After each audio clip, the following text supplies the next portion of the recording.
So let's get back to iPhone. And so today, we're introducing iPhone 4. The first one, an all-new design.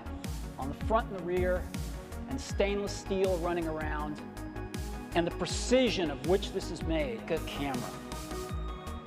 It's unheard of in consumer products today.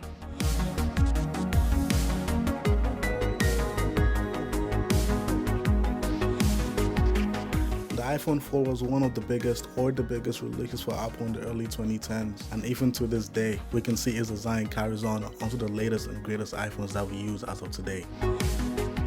And I think it's because it's just an easier phone to hold and the phone can stand on its own. But you know what? I'm so glad that Apple went back to this design. It's just a classic.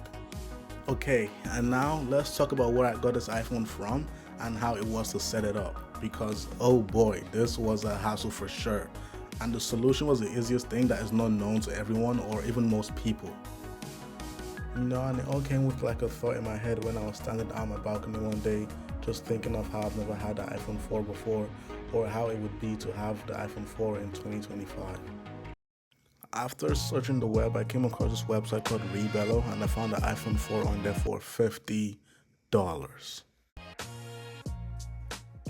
I got the iPhone in the mail, I unboxed it, and I tried to set it up. Let me tell you, it was a hassle. Normally, you just connect your phone to the Wi-Fi, you know, you sign into your iCloud account and activate it. Nah, none of those even worked. I installed every application you could think of, even 3 U2s, and that didn't even work. I went on Apple's page, on the support page, that didn't work, straight garbage, until I checked Reddit, the holy grail of every answer that you literally need, and all you needed was just to put a SIM card in the bloody iPhone to make it work. How does that even make sense? And guess what? Both my iPhones had an eSIM, so I had to buy an adapter, put my old SIM in the SIM card tray, and the phone worked. I was surprised that even an invalid SIM card could make this thing past the verification or the activation page. What does that tell you, kids? Persistence and consistency makes everything work. And now with all that out the way, is it possible to use the iPhone 4 in 2025? And the answer is no. But yet again, the best part about this is that it has this old camera, or the vintage camera look, which I think would be nice in the summer. And I can't even sign into my Apple ID because even after I put in my password and everything, the verification screen, like for the codes, don't even show up on the phone, so there's no way to even install apps on it. So the only way I could actually like use YouTube or anything was through Safari, and even with my Wi-Fi being as fast as it could possibly be, it was too slow to just load the YouTube page. And I think that even if I was to have like YouTube or even Twitter or let's say Instagram, it would be the same thing.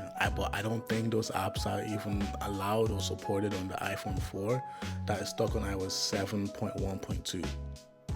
And knowing what features the newest iPhones have, and mainly like the USB-C, battery life, and bigger display, are things that I'm going to definitely miss if I had to downgrade.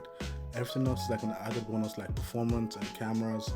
And let's say I wasn't doing YouTube or making any type of content, I don't think I'm going to need the 16 or 16 Pro. I do love the iPhone 4 as it was a pinnacle or turning point for Apple back in the early 2010s, and I do think that it holds the beauty that it still has up until today.